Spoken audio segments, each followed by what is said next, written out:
Hello दोस्तों, एक बार फिर से वेलकम है आपका। रेडिंगटन शेयर के बारे में बात करते हैं। 16 तारीख को जो रिजल्ट्स आए रेडिंगटन कंपनी के, उसमें रेडिंगटन कंपनी ने एक बार फिर से अपने शेयर होल्डर्स को एक बहुत बड़ा तोहफा दिया डिविडेंड के रूप में।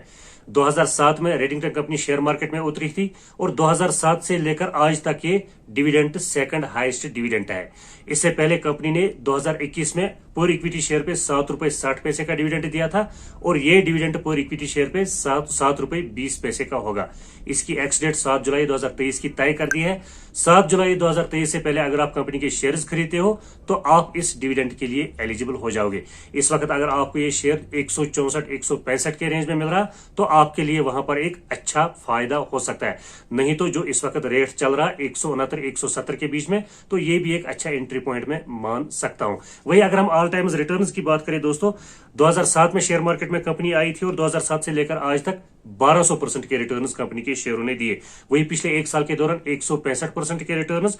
अब जो है आपको डिविडेंड मिलेगा, इस पर इनकम टैक्स भी लगता है। इनकम टैक्स आपको पता ही है, अगर आपकी डिविडेंड की अर्निंग एक साल में 5,000 से ज्यादा होती है तो आपसे 10% का इनकम टैक्स लिया जाता है। जिसके पास 694 शेयर्स होंगे वो डिविडेंड के रेंज में नहीं आता है। जिसके पास 694 शेयर से ज्यादा शेयर होंगे तो वो डिविडेंड इनकम टैक्स के रेंज में आता है। इनकम टैक्स पे अगर आप डिटेल में जानना चाहते हो तो दोस्तों ये वाली वीडियो है, लिंक आपको डिस्क्रिप्शन बॉक्स में मिलेगी। वही दोस्तों जो अभी रिजल्ट्स आए 16 मई को, जो क्वार्टर के और फाइनेंशियल ईयर के रिजल्ट्स आए, उसमें अगर हम ईयर ऑन ईयर के बेसिस पे प्रॉफिट देखें तो वो 1393 करोड़ रुपए का प्रॉफिट हो गया। वही अगर हम इसको क्वार्टर ऑन क्वार्टर के बेसिस पे देखें तो यहां पर प्रॉफिट हमें कम होता हुआ दिख रहा रेडिंगटन कंपनी में। वही दोस्तों अगर हम FII की बात करें, foreign institutional investors, year on year के बेसिस पे जो FIIs है वो 39% से बढ़ के 60% भी क्रॉस हो गए हैं। वही अगर हम इसको क्वार्टर ऑन क्वार्टर के बेसिस पे देखें तो दिसंबर क्वार्टर में जो FII थे वो 60.78% थे। वही इस क्वार्टर में जो मार्च क्वार्टर के रिजल्ट्स आए इसमें थोड़े से कम हो गए, 60.50% रह गए।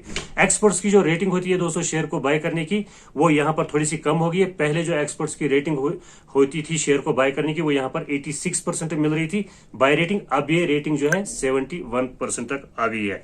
वही दोस्तों अगर हम फंडामेंटल्स की बात करें तो जो कैपिटलाइजेशन है मार्केट कंपनी का, वो शेयर प्राइस के साथ साथ कम भी होता है और बढ़ता भी है। जैसे शेयर प्राइस बढ़ता है तो मार्केट कैपिटलाइजेशन जो है वो ऊपर चला जाता है, जैसे ही शेयर प्राइस कम होता है तो मार्केट कैपिटलाइजेशन नीचे आता है। बाकी दोस्तों यहाँ पर फंडामेंटल्स कंपनी की स्ट्रॉन्ग है। अगर आपके पास टाइम है, आप 2-3 साल देना चाहते हो इसके शेयर में, आप रुकना चाहते हो, तो लंबे समय के लिए आपको ये अच्छे रिटर्न दे सकता है, क्योंकि बिजनेस कंपनी का अच्छा है, फंडामेंटल्स स्ट्रॉन्ग है, फाइनेंशियल्स भी यहाँ पर हमें स्ट्रॉन्ग दिख रहे हैं। वही दोस्तों जो मैंने आपको पहले डिविडेंड का बोला, ये जो डिविडेंड की अर्निंग होती है, अगर आपकी एक साल में 5,000 से ज्यादा होती है तो 10% का इनकम टैक्स आपसे लिया जाता है। अगर 5,000 से कम होती है डिविडेंड की अर्निंग तो आपसे कोई भी इनकम टैक्स नहीं लिया जाता। ये आपको भरना नहीं पड़ता है, ये वहां से ही डिडक्ट होके आ जाता है दोस्तों।